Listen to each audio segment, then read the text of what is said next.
Nakadaong sa bahagi ng Zambales sa West Philippine Sea ang pinakabagong warship ng Japan para sa 3 araw na pagbisita. Isang barkong pandigma ng Japan, ang JS Noshiro, ang bumisita sa Pilipinas at dumaong sa Subic Bay sa West Philippine Sea.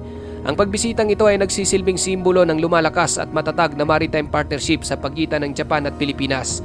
Hindi lang ito nagpapakita ng lumalalim na kooperasyong militar ng dalawang bansa, kundi pati na rin ang kanilang pangako para sa isang ligtas, payapa at masaganang rehiyon ng Indo-Pacific. Sa harap ng mga banta sa maritime security, ang ugnayan ng Japan at Pilipinas ay nagpapakita ng respeto sa isa't isa at proactive na depensa. Nagpakita ang Japan sa pamamagitan ng Japan Maritime Self-Defense Force ng hakbang upang palakasin ang ugnayan nito sa Pilipinas.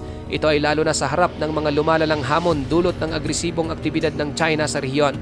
Ang JS Noshiro, isang modernong Mogami-class stealth frigate, ay may mga advanced na sistema para sa anti-ship, anti-submarine at anti-air warfare na nagpapakita ng pangako ng Japan na suportahan ang mga regional partners gamit ang makabagong kagamitan sa militar. Ang mga kakayahan ng barko ay nagpapakita ng dedikasyon ng Japan sa pagpapalaganap ng maritime security at pagtitiyak sa katatagan ng mga mahahalagang ruta ng dagat kabilang na ang West Philippine Sea. Kamakailan lang inaprubahan ng Senado ng Pilipinas ang Reciprocal Access Agreement sa Japan na lalo pang nagpapatibay sa lumalakas na ugnayan ng dalawang bansa. Katulad ng mga kasunduan ng Pilipinas sa Estados Unidos at Australia, ang RAA ay nagpapadali ng mas malalim na kooperasyong militar, magkasanib na ehersisyo at layunin na tiyakin ang kapayapaan at seguridad sa rehiyon ng Indo-Pacific. Ipinapakita nito ang determinasyon ng Pilipinas na protektahan ang soberanya nito, lalo na sa mga pinag-aagawang teritoryo tulad ng West Philippine Sea na malapit sa Baho de Masinloc, isang hotspot para sa presensya ng mga barko at milisya ng China.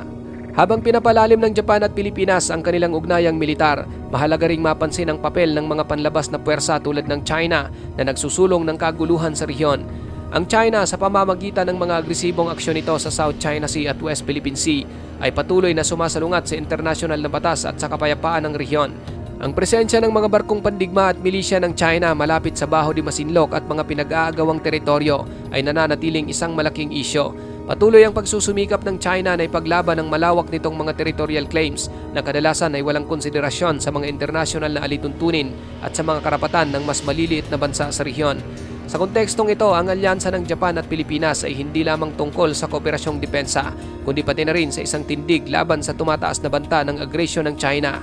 Sa pagpapalakas ng kanilang maritime partnership, nagpapadala ng malakas na mensahe ang Japan at Pilipinas na nakatuon sila sa pagpapanatili ng mga prinsipyo ng kalayaan sa pag-navigate at pagtangkilik sa pamamahala ng batas sa South China Sea.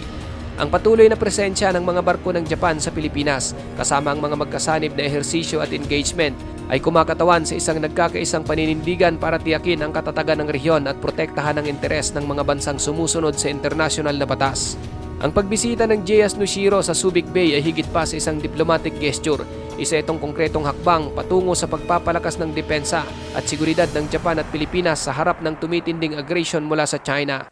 Ipinapakita nito ang lakas ng kanilang partnership na hindi lamang naglalayo na panatilihin ang kapayapaan at katatagan, kundi pati na rin ang ipagtanggol ang mga pagpapahalaga ng kalayaan, respeto sa soberanya at internasyonal na batas sa harap ng lumalalang mga hamon sa rehiyon.